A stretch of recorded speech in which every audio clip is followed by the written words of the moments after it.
श्रीगजानन स्तोत्रम् श्रीगणेशाय नमः।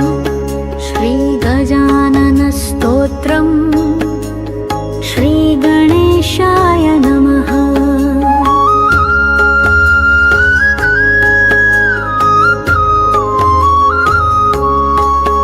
जय देव गजानन प्रभो जय सर्वासुरगर्व भेदक जय संकटपाशमोचन प्रणवाकार विनायका भवम्। जय देव गजानन प्रभो जय सर्वासुरगर्व भेदक जय संकटपाशमोचन प्रणवाकार विनायका भवम्। तव देव जयन्ती मूर्तय कलिता गण्य सुपुण्य कीर्तयक मनसा भजतां हतार्तय कृतशीघ्राधिक काम पूर्तयथ। तव रम्य कथा स्वनादरं सनरोजन्मलयैकमन्दिरम्। न परत्र न चेह सौख्यभाङ् निज दुष्कर्म वशात् विमोहभाक्। गजवक्त्र तवाङ्घ्रिपङ्कजे ध्वजवञ्जङ्कयुते सदा भजे। तव मूर्तिमहं परिष्वजे त्वयि हृन्नेस्तु सुमूषकध्वजे। वदृते हि गजानन प्रभो नहि भक्तौघसुखौघदायकः। सुदृढा मम भक्तिरस्तु ते चरणाब्जे विबुधेश विश्वपाः। फलपूरगदेक्षुकार्मुकैर्युतरुक्चक्रधराब्जपाशधृत्।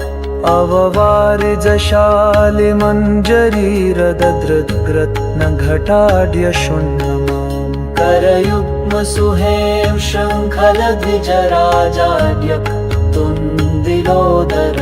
शशिसुप्रभविद्यया युतस्तनभारानमितेद्य रक्ष माम्। शशिभास्करवीतिहोत्रदृक्शुभसिन्दूररुचे विनायक।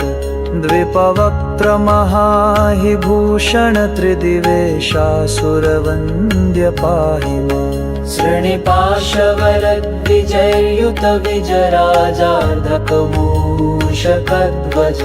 शुभलोहितचन्दनोक्षितश्रुतिवेद्याभयदायका उमा। स्मरणात्तव शम्भुविद्यजेन्द्रिनशक्रादिसुराकृतार्ततम्।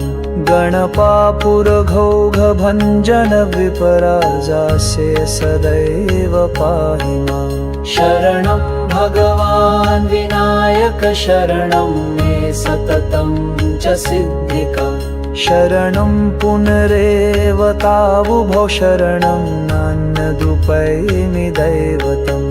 गलदानगङ्गं महाहस्तितुण्डं सुपर्वप्रचण्डं धृतार्धेदुरं। करास्फोटिताण्डं महाहस्तदण्डं हृताढ्यारिमुण्डं भजे वङ्गम्।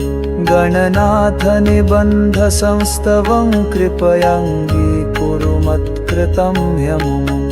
इदमेव सदा प्रदीयतां करुणामय अतुलास्तु सर्वदा।